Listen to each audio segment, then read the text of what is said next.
Hi, so my name is Patrick Hawks. I'm going to be talking to you about my game for the Game 101 project. So basically, there's two factions, the Union and the Confederacy. Both sides are aiming to capture and hold all four major cities. So there's Montgomery right here, Star. There's Richmond, DC, and New York. And yeah, basically each player is going for those cities to win the game. So the game starts out with each player purchasing units based on the cost of each unit and how many territory points they have. These territory points are calculated by the numbers on each territory and then adding them up together. And then after each player purchases units, the player that's going first will decide where he wants to attack. After he's done attacking, the other player decides where he wants to attack, and then they actually do the battles using dice and using the attack and defense numbers for each unit that's in the battles. After that, the first player decides where he would like to move, again based on the movement strengths of each of the units under the M. And then the second player does the same thing. Then they place the units that they had bought before on the board, and then each player draws a chance card, and then the process repeats all over again. So yeah. So let's get into it. So if I were the Union player and I was going first, I would start with the purchasing phase. So I have 30 territory points to start the game, and so I could do 5 infantry, which is 10 total points because they're 2 each. I could do 1 officer, which is 10, so that's 20 total. And then I can do 2 cavalry, which are 5 each, so it's a total of 30 points right there. If I were the Confederate player, I have 29 points to start the game, so I could do 3 infantry, which are 3 apiece, which is 9 total. And I could do an officer, which is 15, so that's 24 total now. And then I could do an artillery, which is 5, so that's 29 total now. So now that I bought these units, I set them aside. I'm leaving them down here. These are just part of the pool that I can choose from. And then I would begin the attack phase. And so if I'm the Union player, I can attack from anywhere where I want, that I own already, obviously. I try and aim for territories that are worth a lot of points or that have a star in them, or just easy like wins. So maybe if I started out, I would attack from these 2 territories. So I'm attacking this 1 point territory right here just because it's an easy win right there and I can get a free point. And then if I held off, I could do as many attacks as I wanted to, but if I just held off, then it would be the Confederate player's turn, and he can't attack here, he's only defending. So this territory, I guess Kentucky, it wouldn't be able to attack the 3 right there because these guys are already in attack mode. But what I could do is join forces with Virginia, similar to what they did, and attack right up here. I guess that's Ohio. So these 6 guys are attacking Ohio, and Ohio has an infantry, a cavalry, and an artillery defending it. And I have 2 generals with 3 cavalries and an infantry attacking that.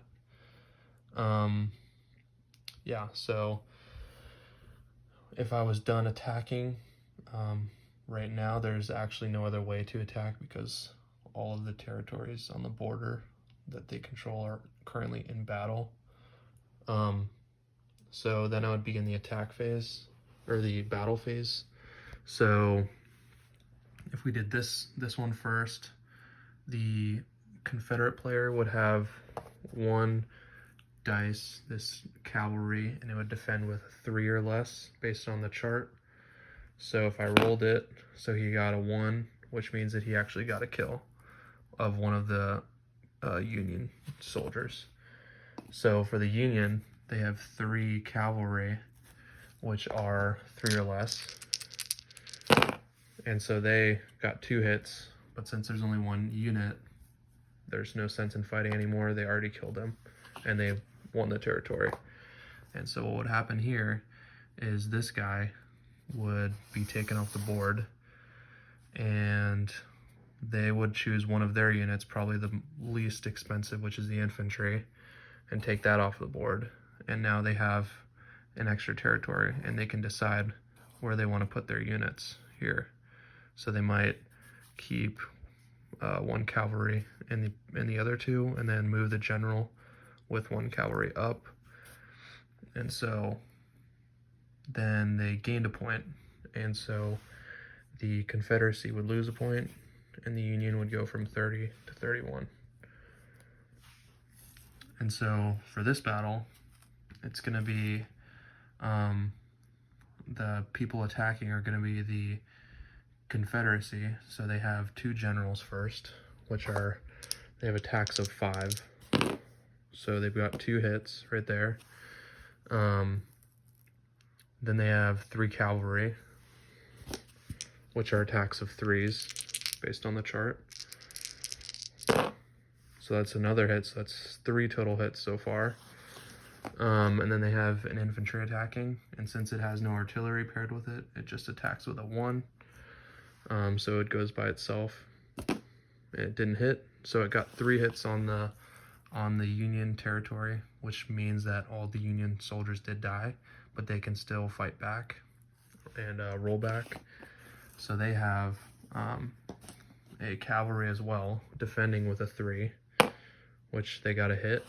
And then they have an infantry, which defends with a 2 right there, and an artillery, which also defends with a 2. So that's 2 2s or less. So right there. So they got 1 hit versus the 3 that they lost. So they didn't do too well. So again, the Confederacy would choose the least valuable unit to go, which was the infantry. And these guys are all taken off the board. And then the Confederates can move in whatever units they want. And then they gain 2 points, and the Union loses 2 points. So the Confederates are up to 30, and the Unions go back down to 29. So after the battle phase, now it's the movement phase. So basically each side can move around units to strengthen their lines or whatever, just to make sure that they have enough units, near the enemy. So the Union went first, so they could decide to maybe move an infantry down here into Pennsylvania from New York.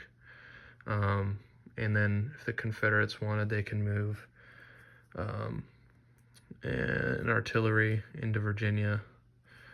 And so that's just how that works. An artillery can move 1, an infantry can move 1. It's all over here. A cavalry can move 2, and an officer can move 2. So this cavalry can move from Alabama to Tennessee to Kentucky if it wanted. So after that's done, then you're just double checking to make sure that you got all your territories down, and you move the knob to whatever number you have of your total territories. And then you place your units. So it doesn't really matter who goes first in this, but let's say the Union guy goes first, and he's just going to place them where he wants to fortify. So maybe up here, maybe over here. You could place some over here, up here, sorry. up here, and he's just fortifying his lines. And maybe back here, up here, sorry, here, let's just say, just random. And the same for the Confederate player, so he's also fortifying his lines, putting him in Virginia, North Carolina, Alabama, I guess, Kentucky. Yeah, so after that's done, the first player draws a chance card. So the Union player, he gets a chance card. It says new recruits, so +3 infantry to be placed next turn. So he gets 3 extra infantry next turn. And then the Confederate player draws. It says demote 1 general to a cavalry unit. So he has to pick one of his generals, so like this guy. Whoops. And he has to replace it with a cavalry unit. Yeah, so that should be about it. All of this repeats again each turn until one player is controlling all 4 of the cities. All right, thank you.